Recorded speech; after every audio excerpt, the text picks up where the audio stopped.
The dim candlelight cast flickering shadows across the cold stone floor of the cottage's kitchen. Ella's slender form was hunched over the hearth, her delicate hands calloused and cracked from endless hours of grueling labor.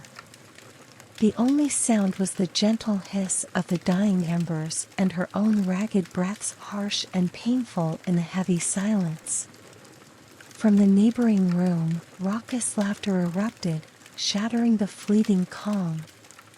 Ella flinched, instinctively bracing herself. Her stepmother's shrill voice sliced through the air like a whip's lash. "Girl, haven't you finished those chores yet? Lazy wretch."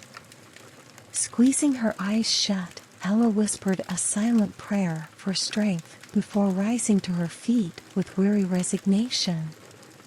No matter how early she awoke or how late she toiled by the sputtering flames, her efforts were never enough to satisfy the insatiable demands of her cruel stepmother and stepsisters. As she dragged her leaden feet towards the source of the commotion, dread formed a leaden knot in her stomach. The lavish sitting room was a chaotic scene. Plush crimson curtains lay in crumpled heaps on the floor, shredded by her stepsister's careless treatment. Mounds of discarded finery spilled from overstuffed trunks, jewel-toned skirts, and embroidered bodices strewn about in contemptuous piles. Her stepmother, Madame Truchant, sneered at Ella's bedraggled appearance, her cold eyes glittering with disdain and derision. "About time, stupid girl. See this mess? I want every stitch repaired, pressed, and put away by morning, properly this time." She punctuated her cruel words by hurling a bejeweled slipper that struck Ella's cheek with stinging force, leaving an angry crimson welt. Biting her lip to stifle a cry of pain, Ella nodded mutely and began gathering the costly garments, her stomach lurching at the thought of the monumental task ahead. As she bundled them into her trembling arms, a loud ripping sound rent the air. Her eldest stepsister, Natalie, had petulantly seized a delicate ball gown for sport, the satin bodice parting with an ominous tear. "Clumsy oaf! Now look what you've done."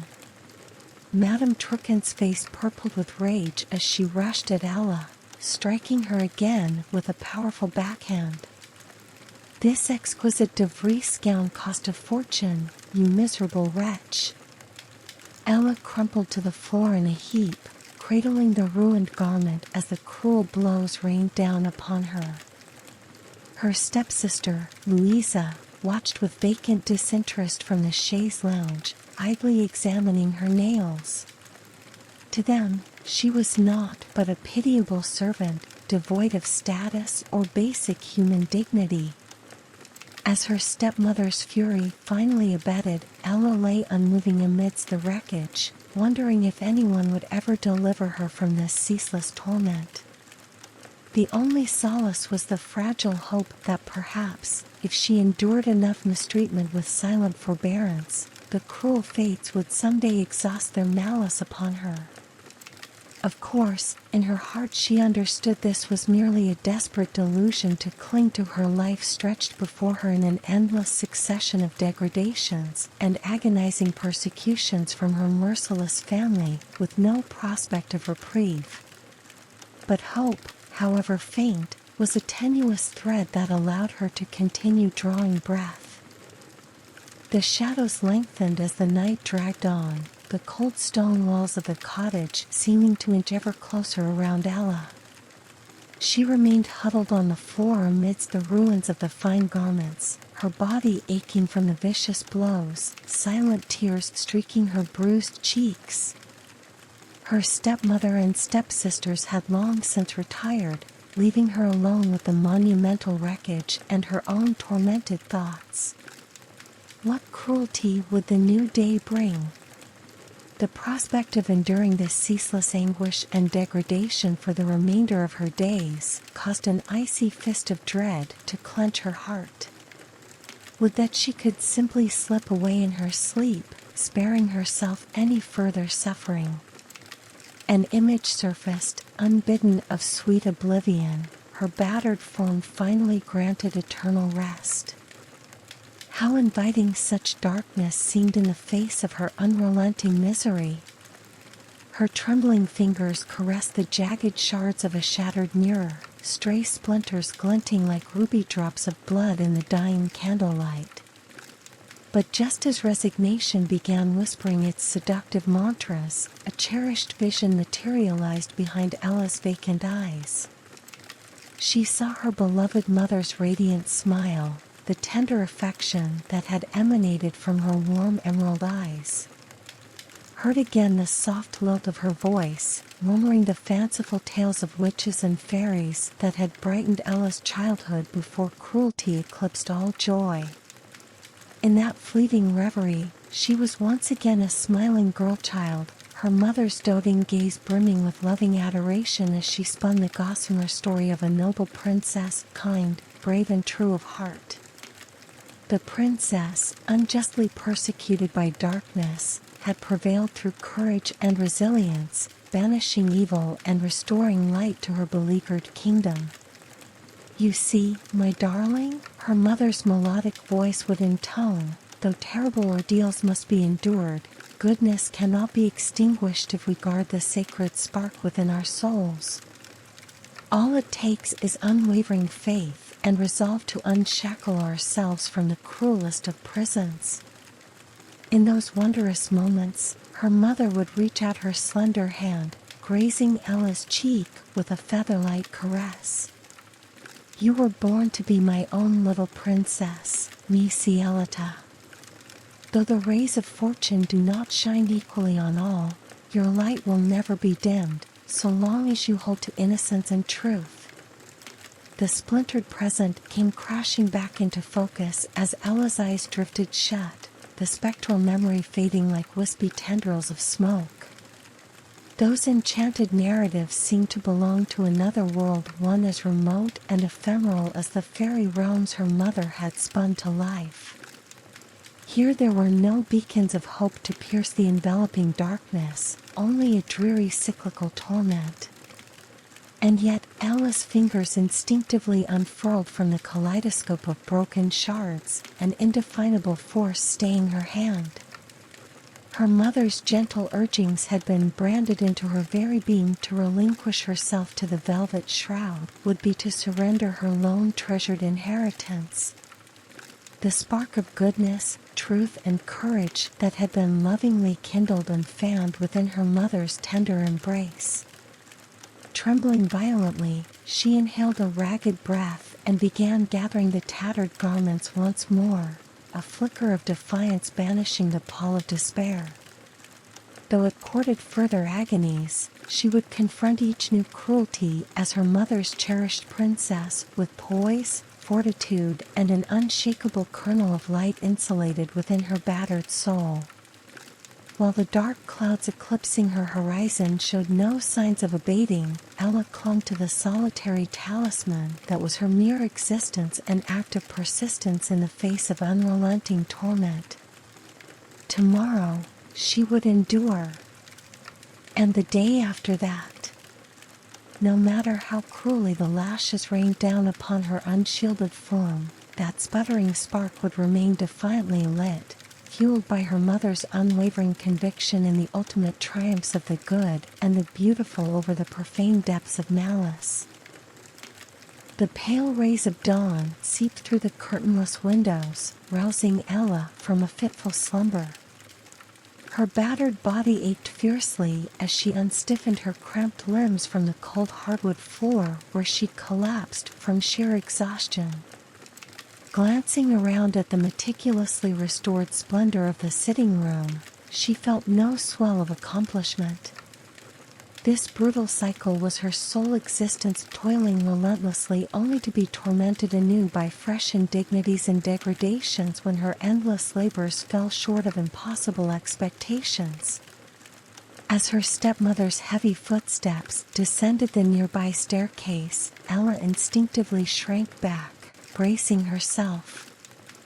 The shrill dressing down commenced immediately as Madame Truchant surveyed the refurbished opulence with a venomous sneer.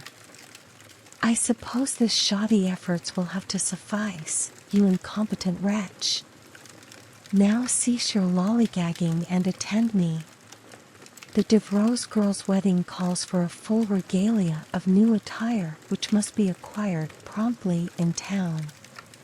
The belittling tirade faded to a dull drone in Ella's ears as the prospect of venturing beyond the walls of her perpetual imprisonment sparked a tentative flicker of anticipation. Though the village marketplace was hardly uncharted territory, experiencing it through any lens aside from furtive perverted glances was an exotic novelty. As she followed in her stepmother's contemptuous wake, Ella's beleaguered thoughts began wandering in newfound directions. She found herself drinking in the bustling scenery of townfolk hawking their wares, the vibrant tapestry of goods and services that constituted the very fabric of human community and enterprise. What must it be like, she wondered, to possess the freedom to cultivate one's own skills and interests rather than smothering every creative impulse beneath the boot heel of subjugation? The notion was as intoxicating as it was forbidden, her thoughts inevitably straying to the brutality that would greet such fanciful disobedience. And yet, staring transfixed at the sprightly seamstress deftly guiding her needle through rich brocades, Ella felt a profound stirring in her very core. An aching, cavernous yearning to embrace such an existence for her own, to ply a craft that inspired genuine adulation rather than scornful contempt and abuse. The seamstress's young son stood at rapt attention, his wide eyes shining with admiration and undisguised pride in his mother's skilled handiwork. What paradisiacal contentment it must be to be the object of such overt affection and approval. Ella could scarce recall the last time she experienced anything but alienating disdain. That fraught epiphany blossomed within her like a germinating seed, its shimmering tendrils taking purchase in the most insulated chambers of her psyche. How, in all her anguished ruminations of potential deliverance, had she never considered simply endeavoring to cultivate her own means of fulfillment? The notion was blasphemous in its simplicity, to throw off the shackles of generational oppression by claiming agency over her own autonomy. No longer a wretched source of infinite derision, but rather the mistress of her own purposeful industry and creativity. As impossible as it seemed, Ella's numbed heart began beating with newfound vigor at the tremulous spark of self-determination now smoldering within her breast. She would shatter the cycle, fight her way from her suffocating shroud of invisibility and wrest autonomy over her own identity. But how? The weight of entrenched subjugation seemed an immovable monolith. Each fanciful scenario she entertained withered beneath the gale-force certainty of unspeakable retaliation. And yet, to resign herself to this interminable squalor was to surrender the very essence of her dwindling humanity. No, there had to be a means to rekindle the spark her mother had so lovingly nurtured before the darkness extinguished her light. Some defiant path yet unglimpsed that could deliver Ella from this waking purgatory into a realm where her boundless potentialities could finally be given wing. As the familiar spears of dread and resignation threatened to smother this newly conceived dream, she felt an almost palpable warmth, the phantom gentle caress of a loving hand against her cheek. Her mother's radiant smile bloomed in her mind's eye, languid and serene as the first daffodil of spring. "My brave princess!" That sweet voice echoed through the recesses of her memory. The darkness cannot endure where love's brilliant flame is kindled. Have courage, and your heart's truest path will reveal itself when you need it most. The oppressive heat of the attic room seemed to leach the air from Ella's lungs as she dabbed the perspiration from her brow. Her fingers worked with trembling intensity, the needle weaving an intricate dance as another missed stitch met her scrutiny. Squinting through the dim candlelight, she carefully disassembled the errant stitches and started anew. Each botched attempt joined the unraveled pile scattered about the cramped space, a mounting collection of failures in her clandestine endeavor to master this elusive craft. If her stepmother ever caught wind of these furtive activities, the consequences would be too horrific to entertain. Best to confine her desperate struggle within the consumptive silence of the stifling garret, safe from derision and punishment. The mocking brays of Madame Turquin's cruel laughter echoed through the shadows of Ella's memory. You develop an actual skill requiring the slightest hint of usefulness? Don't be utterly ridiculous, you ignorant wretch.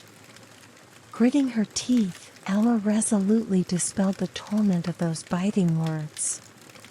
Though the prospect of nurturing any semblance of self-worth invited cruel reprisals at every turn, she tenaciously clung to the lone sapling of hope sprouting from the wasteland, her late mother's nurturing spirit. The candle's feeble rays waned as the daylight hours slipped away, Ella's grumbling belly forcibly ignored lest any infraction provoke her rations being rescinded entirely.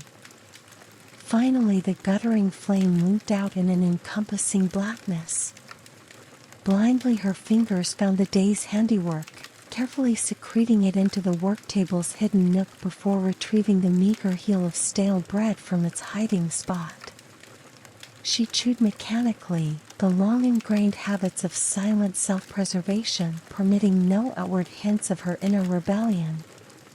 Over the ensuing weeks, Ella cultivated a meticulously crafted routine amidst her drudgery of chores and torments. At every fleeting opportunity, she would steal away to the bustling marketplace with baskets of laundry as her pretense.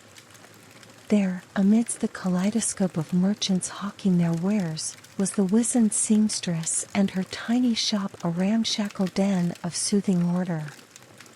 With her stepmother's watchful eyes averted, Ella could finally gain furtive admittance into this sanctuary of knowledge. The seamstress, too kind-hearted to question why a socially upright maiden like Ella sought tutelage in such degrading circumstances, simply imparted her insights with tenderness and patience. Surreptitious whispers blossomed into life-breathing understanding as Ella's mind became a thirsty sponge. Back in her attic cell, each precious insight was relentlessly analyzed, the motions repeated into the blackest hours until her aching fingers finally cohered to nascent ability through sheer, indomitable force of will. Mistakes were frequent, self-doubt a ceaseless internal tormentor. The cruel voice of her stepmother seemed to materialize from the shadows, cackling at every uneven seam and puckered stitch. I knew it, just a stupid, aimless girl playing at importance beyond her pathetic capacities. But Ella steadfastly tuned out the toxic refrain, instead summoning the loving encouragements of her mother's soothing presence. Each remembered murmur of unconditional belief in her potential caused the belittling voices to recede, allowing her to focus solely on incremental improvements.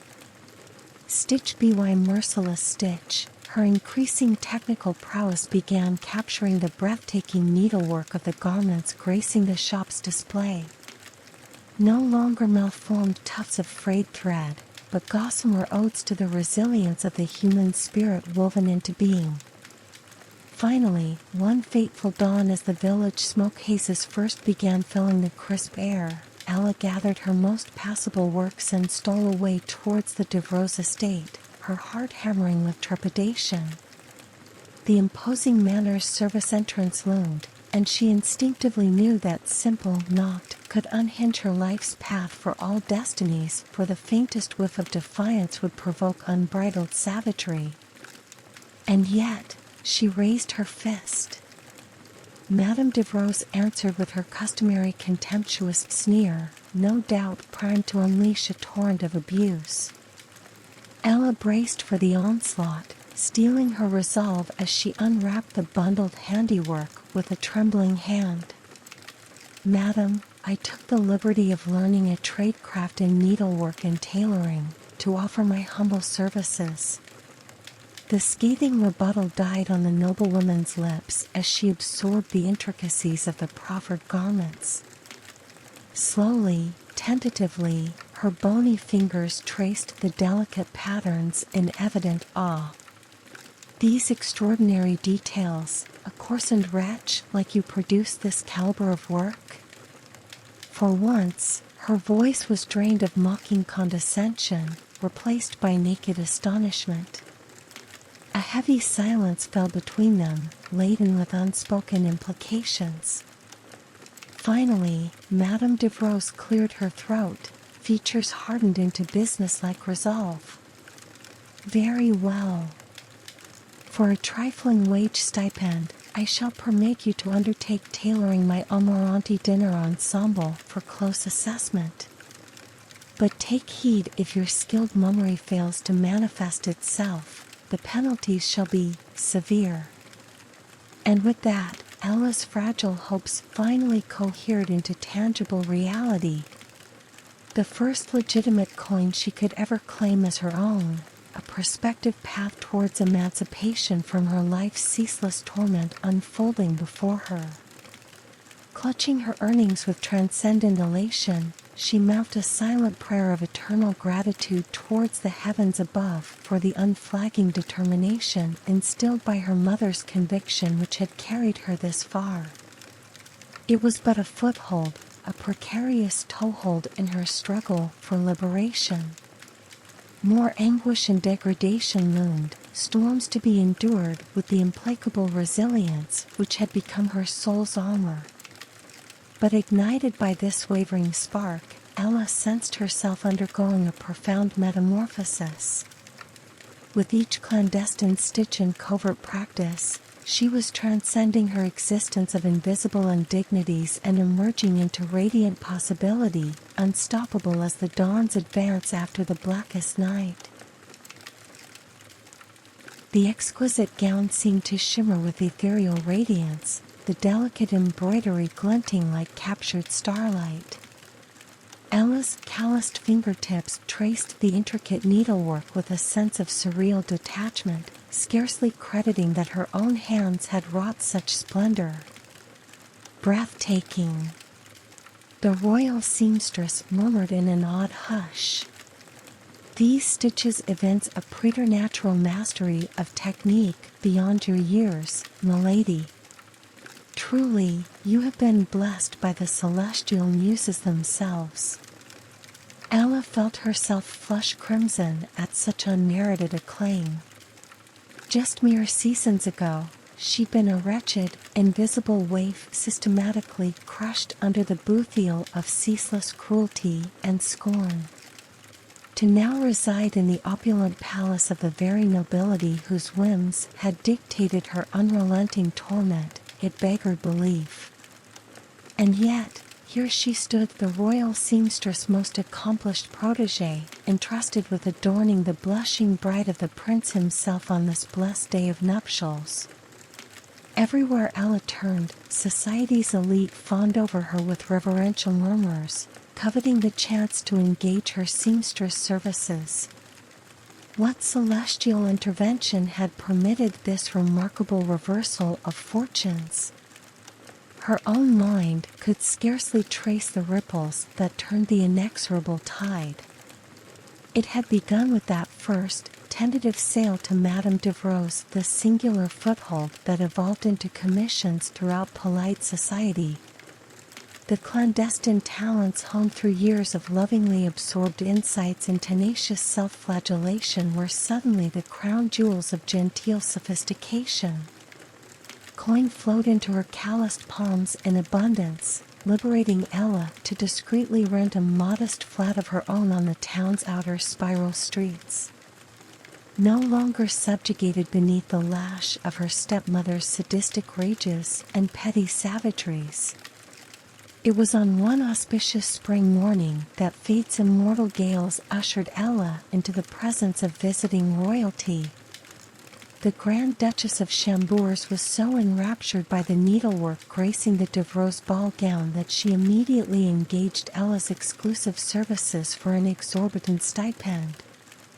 With breathtaking alacrity, the identity of this brilliant master tailor consumed the royal court like a sweeping wildfire. Each rapturous commission, meticulously pored over for endless hours in Ella's modest workroom, cemented her newfound renown to dizzying heights. Within the year, at the Duke of Elendry's incessant personal lobbying, Ella found herself ensconced in the opulent palace as the royal seamstress' preeminent apprentice. Her star had rapidly eclipsed that of her aging mentor, a reality the old dame accepted with equal measures of pride and rue. The province's most celebrated courtiers now shamelessly fawned at Ella's tastefully adorned feet, begging for the most trivial of renovations to their regal vestments. A far cry from the days of being condemned to literal rags and scorn without relent. As the plaudits and acclaim swelled in intensity, Ella felt her spirit undergoing a profound metamorphosis. No more did she cower in timorous fear, her very presence an offense to the privileged. Now, radiant poise and elegance shone from her bearing like a searing beacon ascending through the darkness.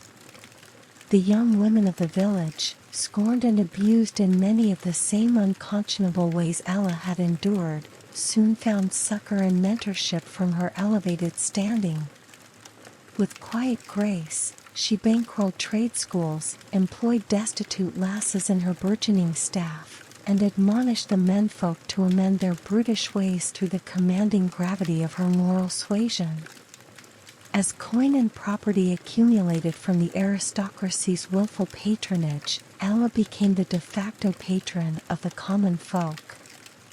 Soup kitchens, housing for the infirm and destitute elderly, even schoolhouses sprouted across the formerly blighted hamlets surrounding the palace thanks to her selfless munificence. Her altruistic example, coupled with the palpable light suffusing her very countenance, swiftly earned her the revered sobriquet of La Principessa amongst the adoring populace. Though born from cruel circumstances, Ella's compassion and grace touched every soul that fell beneath her beneficent gaze. It was on one chilled winter's eve, with Ella ensconced before the hearth of her now grand chateau, that a timid rapping came upon the study door. The sight of her former tormentress, Madame Truchant, haunches and shifted her heart with equal measures of dread and pity. What remained of the once fearsome virago had become a wretched husk, bent with age and ravaged by years of want after squandering her fortunes. When Ella's gaze met the clouded, roomy pools of utter destitution welling in that lined face, she felt her icy reservoirs of mercy stirring as if awakening from profound slumber. Without preamble nor sparing the woman's last vestiges of dignity, Ella immediately engaged servants to convey Madame Truchant to the palatial guest quarters. No recriminations were uttered, no demands for contrition or abasement insisted upon. Merely a quiet directive that the rooms always be kept toasty, the meals hearty, and the wants tended to come what may. When her erstwhile stepmother at last summoned the temerity to appear before Ella days later, it was with shame burning at her shrunken cheeks and a slouched, obsequious obeisance. Before a single syllable of apology could be stammered, Ella simply drew her into a tender embrace and shook her head with a gentle murmur. There, now, the desolations of the past are relinquished to oblivion, never to leave their stain anew. What was suffered cannot be unmade, but perseverating on ancient agonies will only perpetuate their reach. Here, You have a life of tranquil dignity and perpetuity, free from want or affliction. From that day forth, Ella's former stepmother was restored to a semblance of human graces under the indelible balm of her nurturer's boundless compassion. The venomous dynamo of calculated cruelties willingly subsumed by the light's conquering advance, one act of empathy at a time. Thus did La Principessa weave her sublimest masterpiece, not in gossamer thread and painstaking stitchery, but through her emancipation of the human soul from the shackles of hatred, fear, and delusion. For in allowing her light to shine upon even the most benighted, she illuminated the unifying truth that we are all, in time, liberated by love's radiant sustenance.